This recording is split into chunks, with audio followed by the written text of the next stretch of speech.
دین کی باتیں تبدیل کرنے والوں کی سزا اللہ تعالیٰ نے قرآن میں بیان کی کہ ان کی سزا یہ ہے کہ وہ آگ کھائیں گے، آگ کے انگارے کھائیں گے، آگ کے جلتے ہوئے کوئلے کھائیں گے اور وہ جہنم میں جائیں گے، جہنم کا ایندھن بنیں گے۔ سورۃ بقرہ آیت نمبر 174 میں اللہ تعالیٰ نے فرمایا، اور اللہ کے نبی صلی اللہ علیہ وآلہ وسلم کا فرمان ہے، جو انسان ایک آیت کی تعلیم حاصل کرتا ہے، ایک آیت کو سیکھتا ہے، اسے 100 نفل پڑھنے سے زیادہ ثواب ملتا ہے۔ تو آپ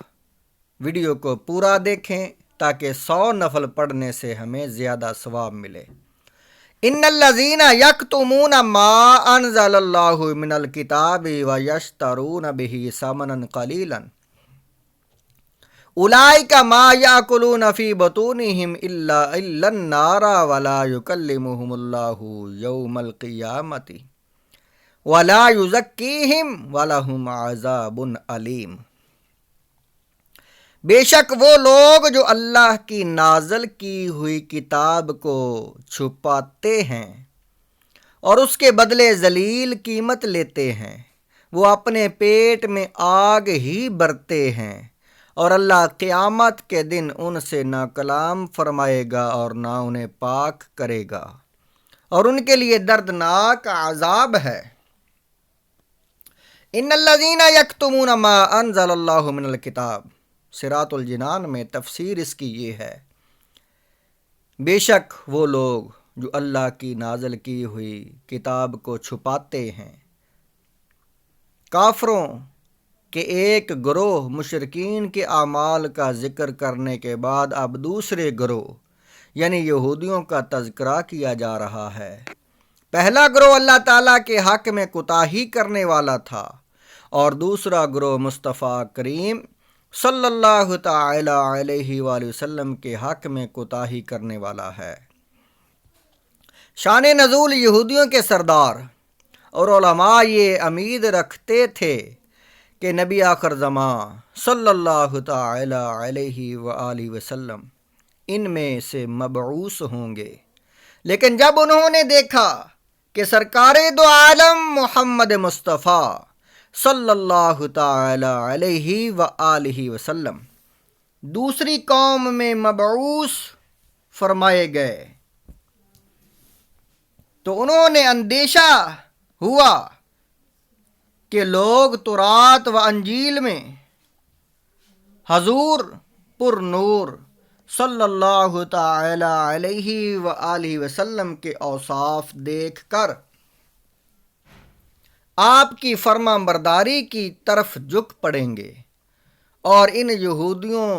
یہودی سرداروں اور علماء کے نذرانے، ہدیے، تحفے، تحائف سب بند ہو جائیں گے، حکومت جاتی رہے گی۔ تو اس خیال سے انہیں حسد پیدا ہوا، اور تورات و انجیل میں جو حضور اقدس صلی اللہ تعالی علیہ وآلہ وسلم کی نعت و صفت اور آپ کے وقت نبوت کا بیان تھا، انہوں نے اس کو چھپا دیا۔ اس پر یہ آیت مبارکہ نازل ہوئی۔ یہ تفسیر خازن میں اسی آیت کے تحت ہے۔ یہودیوں کے اس طرح کے طرز عمل پر فرما دیا گیا کہ ذاتی مفادات، مال دنیا اور عیش و آرام کی خاطر اللہ تعالیٰ کی کتاب اور اس کے احکام، عظمت و شان مصطفی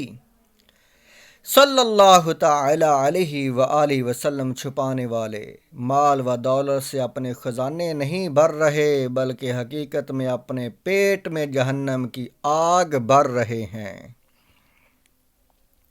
کہ یہ حرکات انہیں جہنم میں لے جانے کا سبب ہوگی۔ قیامت کے دن یہ لوگ اللہ تعالیٰ سے ہم کلامی کے شرف سے محروم ہوں گے، رحمت الہی ان سے دور ہوگی، کفر و معصیت کی گندگی میں ڈوبے ہوئے ہوں گے، اور انہیں کسی بھی طرح گناہ سے پاک نہیں کیا جائے گا، بلکہ جہنم میں پھینکا جائے گا۔ یاد رہے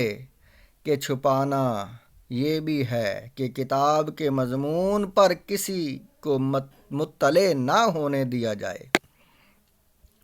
نہ وہ کسی کو پڑھ کر سنایا جائے اور نہ دکھایا جائے، اور یہ بھی چھپانا ہے کہ غلط تعویلیں کر کے معنی بدلنے کی کوشش کی جائے اور کتاب کی اصل معنی پر پردہ ڈالا جائے۔ یہودی ہر طرح کی تعویلیں کرتے تھے اور ابھی تک بہت سے لوگوں میں اس طرح کا طرز عمل جاری ہے۔ قرآن پڑھ کر توحید الہی کی غلط تشریح کرنا، عظمت مصطفیٰ صلی اللہ تعالی علیہ وآلہ وسلم کی آیات کو چھپانا، ان کے معانی بدلنا، پردے اور سود وغیرہ کے متعلق آیات کے معنی میں تعریف کرنا، سب اسی فعل حرام میں داخل ہیں۔